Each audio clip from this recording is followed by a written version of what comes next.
And we're back with Richard Reviews. Today we're reviewing a book for richardreviews.com/GriffinChestnut here on YouTube.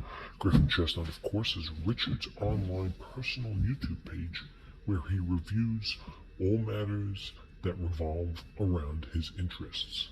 Today's book Richard will be reviewing for us is titled Unabomber, A Desire to Kill by Robert Graysmith, author of the best-selling Zodiac, which Richard also reviewed and you can find here in the description below.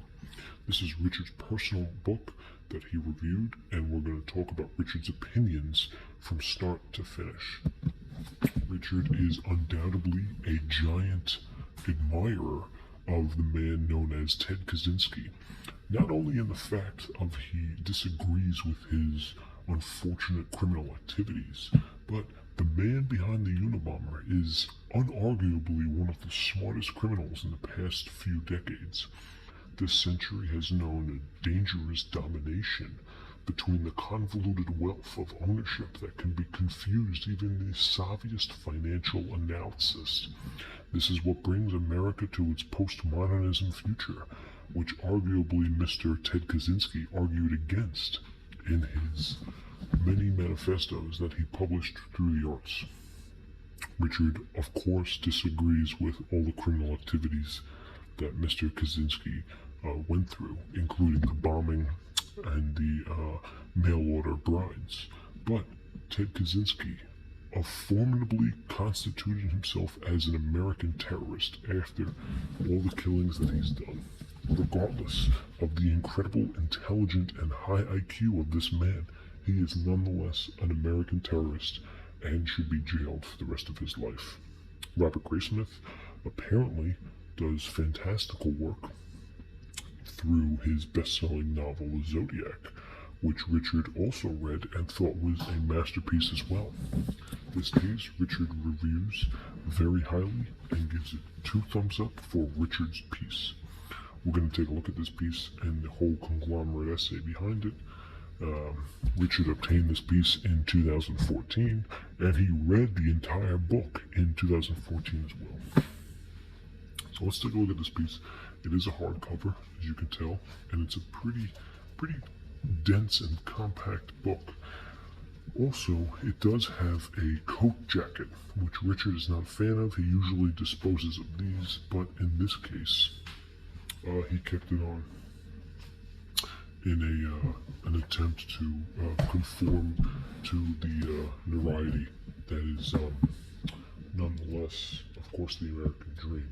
One can easily confuse the two, but that's nonetheless based on your prior notion of what it is to drink a flu matters, ultimately results.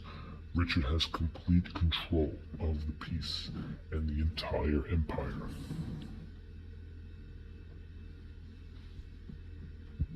But these are tenuous, and they're tenuous until you know. So what Richard does is he completes the whole book. He has a great inheritance since he lives in upstate New York, in the Adirondack region, and he follows through. Let's take a look at the piece itself. This is Richard's personal premium product piece, which he obtained in 2014. Now, from cover to cover, nipple to nipple, you can tell it's a hardcover. Okay, it's got that hardcover piece, and it's definitely got the jacket on it. It does have good shine. It's got great shine, and it's got good knock. Good knock. So as we look at the bottom, the condition of the piece is very good. Good cream along the bottom, even on the side. Good cream. This is a mark probably done by the hypothetical standard concrete era, when they hypothetically want to know if the piece is in stable condition. And this piece is in stable condition. More good condition up here. You can tell there is a little cream when the brim wall slides in, and it's a slight notion you can barely tell, but it is nonetheless visible. On the side, we have here Unabomber, A Desire to Kill by Graysmith. And of course, a very unattractive sticker from the thrift store books that Richard obtained this piece from. There is also a tear here, which brings the points down. We're going to have to get into this, the plan of writing this in Richard's footnotes. It's a very unattractive notion, and we're going to get into it. On the back of this, of course, there is more praise from the introduction, the footnotes, the conglomerate, and of course the man who dedicated his life to the narrative, which fit into one of the most United States critical links in the ownership of this website. This is a very authoritarian piece. Whether you agree with Dr. Robert Graysmith or not, you cannot hold your opinion too far from the fact that he does extensive and very interesting and impressive research on such topics. Now, you can see the barcode down here, and of course this is labeled and genred under current affairs, which is definitely appropriate. Now, the condition of this, and this line up perfectly with the back notion that this filament is a little strong for the notion that's behind this piece. Richard does not understand that the craziness that steps foot between the circulation and ejaculation between two death blows is a cruel and crumble house of cards. This is a thematical point of view in which Richard agrees. Now let's take a look inside the piece. Here we have the price up here, which we can get a hard copy of. We have $24.95 and $34.95 in Canadian. So once again, Richard pays overpriced for this piece, since he pays $20 none the head on the American version, and doesn't necessarily bring it to an arbitrary closure. And that's just one of the pieces that Richard has brought to his attention. Here is more praise for the conglomerate, constitutional combined de facto. And in here we have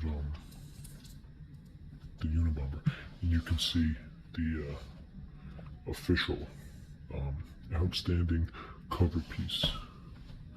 Unfortunately, we do have some writing here. This is obviously done by Richard himself, as he postponed his American standardship through the delicate nature of such a piece. And here we have more of Mr. Bob Crane, and all the prologues and introductions of such a masterful piece. You could tell that Richard was heavily influenced by the Unabomber and everything that Ted Kaczynski ultimately did. Here we have some water damage. This is definitely from a ratio of 0.35 influence, which deducts the value of the piece about 3%. And the C&T shareholders that hold copies of this piece ultimately try to hide the fact that this different piece hides down. So we're over at a page 116, and the forever notion is that this water damage of shareholders ultimately will be none the wiser in terms of purchasing a product such as this. Here we have here is a map of the 1969 Berkeley, California Washington Post, and there is other notions of that in effect. We have some colorized pictures of the first sketch of the Unabomber, which is of course done in March of '87. And this is the FBI, who the chief exonerated, and they put it on the Ballantine, and they always wore tight yellow pants, preferably yoga pants or workout joints, which gave it a full thrust of the back, thrust on the back, and a tight nip thrust on the back.